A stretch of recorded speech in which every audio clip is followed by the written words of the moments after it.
जिस पल उसने नंबर मांगकर कहा कि वह खुद आना का रिजल्ट बताएगी, वहीं से साफ हो गया था कि दोनों के बीच की पुरानी कड़वाहट अब धीरे धीरे खत्म हो रही है। जो दूरी सालों से उनके दिलों में थी, वह अब पिघलती दिखाई दे रही है। लेकिन जैसे यह पुरानी गलतफहमियां मिटने लगी हैं, उसी पल एक नई तूफानी कड़वाहट दुर्गा देवी के दिल में उठने वाली है। और इस बार यह कड़वाहट उनकी अपनी बेटी मिली के लिए होगी। वह कड़वाहट जो मिटाना आहना के लिए बिल्कुल आसान नहीं होगा। आने वाले एपिसोड में कहानी वही मोड़ लेती दिखेगी जहां मिली, जो बरसों पहले अपनी पसंद की शादी के लिए घर छोड़कर चली गई थी, अब मजबूरी में वापस लौट रही है। उस समय मिली को घरवालों की रजामंदी के बिना अपनी मर्जी की शादी करने की इजाजत नहीं थी, और उसने वही किया जो उसके दिल ने सही समझा, भागकर शादी कर ली। लेकिन उसका यही फैसला उसके लिए एक भारी सजा बन गया। शादी के बाद मिली को न तो मायके वालों का साथ मिला, न ससुराल वालों की खुशियां। घर छोड़ने के बाद दुर्गा देवी और परिवार के बाकी सदस्यों ने उससे हर रिश्ता तोड़ डाला था।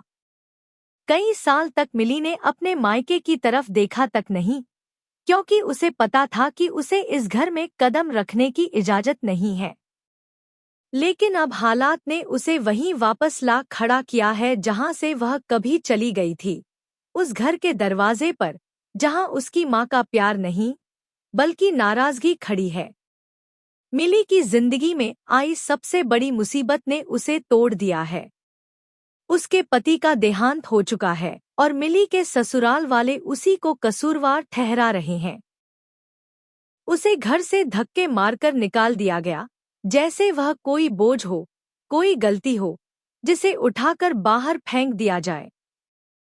किस्मत अच्छी थी कि इतनी बुरी हालत में आहना और बड़ी बहू की नज़र उस पर पड़ गई। उन्होंने मिली को अकेला नहीं छोड़ा, उसे संभाला और अपने साथ घर ले आईं।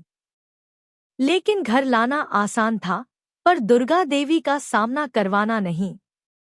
आहना समझती थी कि माँ का दिल बड़ा है, पर जो घाव मिली ने बरसों पहले लगाए थे, वह इतने आसानी से नहीं भरेंगे। इसलिए उसने मिली को बाहर ही रुकने के लिए कहा और खुद बड़ी बहू के साथ अंदर जाकर बात करने का फैसला किया। जब आहना और बड़ी बहू ने दुर्गा देवी को मिली की हालत के बारे में बताया, तो वह अंदर तक हिल गईं। उनके पैरों तले जमीन खिसक गई जब उन्हें पता चला